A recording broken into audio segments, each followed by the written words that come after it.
I enjoyed a quiet night sky before sleeping in the Stronghold of Cochise, who was, in the words of Tom Morello, the last great American Indian chief to die free and absolutely unconquered. The night he died, his warriors painted his body yellow, black, and vermilion and took him deep into the Dragoon Mountains. They lowered his body and weapons into a rocky crevice, the exact location of which remains unknown. Today, however, that section of the Dragoon Mountains deep within the Coronado National Forest is known as Cochise's Stronghold. I can see why this area would have made a great Apache stronghold. Hey, see the deer?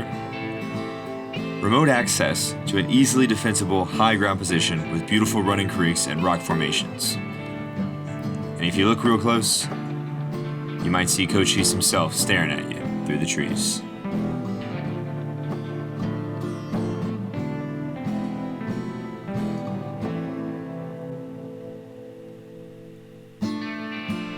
From the campground I stayed at, there were plenty of hiking trails that would have been great to explore. But I needed to be on the opposite side of the Dragoon Mountains for my next stop, one of the most intact ruins found on the entire southwestern leg of the Butterfield Overland Stagecoach Mail Route.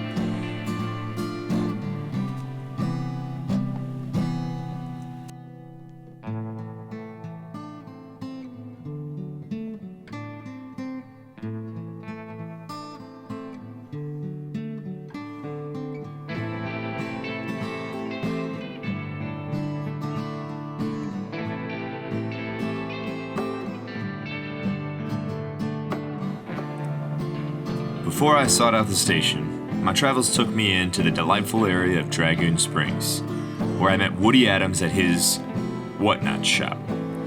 Woody told me the unique history of the area and the Butterfield Trail, as only the locals know. I was fortunate enough to have captured some of that oral history on recording, and I'll share it with you as it was intended to be heard now, unedited. The stage line followed the water. And the Dragoon Springs up there, they piped it from the spring down to the station. And that's one of your clues. If you look for the old springs you can find old maps and find old springs or old well sites and whatnot, then you're getting closer to where the stage line actually ran. Because in this country, if you didn't get from water to water, you were dead. Yep. Back in the 1800s, and people think it was oh so cruel, but they used to hang horse thieves. You caught a guy stealing a horse, you killed him. Absolutely. Why? I mean, stealing a horse ain't no big deal. Except if you stole a man's horse and he was 20, 30 miles from water, you just killed him. Yep. He'll die of thirst before he gets there. Yep. So stealing a man's horse was tantamount to manslaughter, killing somebody. Facts behind the history, Yeah, my clan settled over here in Texas Canyon back in the 1800s. And the history was we got here and got too broke to leave, and we've been here ever since. But there's a lot of untold history from Texas Canyon, from Dragoon Road, where you go across, come off I-10 right there. That's Texas Canyon. Going south, there used to be 14 homesteads down there. Nobody knows that now. There's, I know where probably half a dozen of them were. Yeah. But I didn't even know there were that many until I saw one of the old plot maps that had all the homesteads marked on it. And man, there's a lot of people down there. Yeah. And but it was originally, when they moved in, it was Lions Canyon, because it was just full of mountain lions. Well, they got them thinned out, and all the Adamses came out of Texas. After my granddad came in, he brought his brothers and he brought his folks down here, and they all stayed at it. And then they got to call it Adams Canyon, because the Adamses lived there. But they were all from Texas, so the story was, well, up there where all those Texans are. And that's where it became Texas Canyon. No way, okay. Yeah. I'm a fellow Texan myself. Yeah. Well, I've spent a lot of time in Texas. Good people down there. Yeah. I worked 2 years in the oil patch down in Odessa, and there were I met some, the old timers been around there, great people. I told my wife when I was down there, when I was there, the old timers there reminded me of what this country was 40 years ago. Now the liberals are moving in and taking over. I guess I shouldn't say that. No, please do. They want to start their homeowner associations and all this crap that they left in California or wherever they came from. If you liked it so much, why didn't you stay there? But And, you know, people say, well, you're too outspoken. Maybe so. I'm just saying what everybody else around here doesn't want to say. Because I'm not politically correct, and I really don't care a lot. But there's a lot of stories in the country. A lot of them. A lot of them. Well, I appreciate it. Woody then took me inside and told me on the map what the scenic route would be. It'll make, and it comes out up here. You go to 191 over to Sun Arizona, you take a left. And you'll go up here and just stay on the pavement. And at 181 up here, they've got a sign up. It's right on top of a little hump. Take a right. This is the Chiricahua National Monument. It's worth seeing. When you come back out, right there at that fork, it comes over the top of the mountain, and you'll want to go into Portal. Well, you can come to Paradise, go right straight back up to I-10, and you'll come out at Bowie or San Simon. You can come over here to Portal and Portal Road, and it'll cross into New Mexico.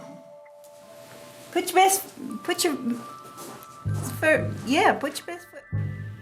I set back off into the Dragoon Mountains, this time on the northern side to find the ruins of the Dragoon Springs Station. I also wanted to share with you this preserved and thinly sliced cactus that Woody had cut.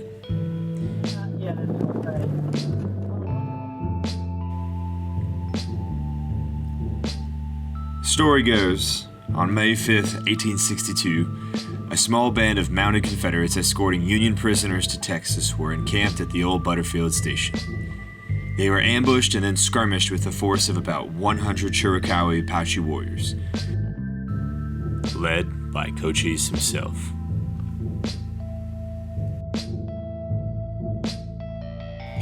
Three Confederate soldiers and a young Mexican stock herder were killed. A short walk from the sign, you're taken to a fenced-in area and immediately are presented with the remaining structure of a Butterfield Overland Mail swing station, home to the Chiricahua Apaches, Spanish, Mexicans, and finally the Americans, who showed up to the Dragoon Springs because everyone wanted the water from the spring.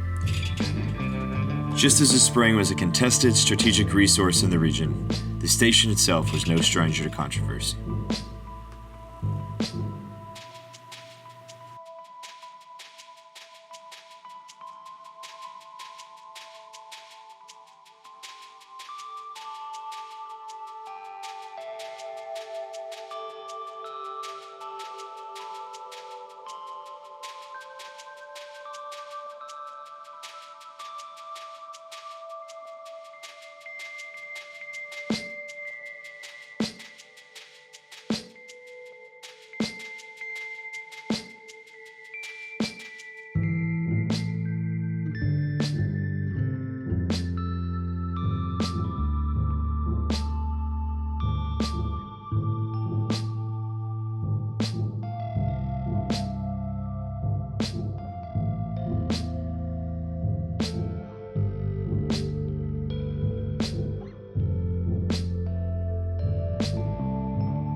It was around the same point of the trip that I did some quick troubleshooting and got my drone up and working again.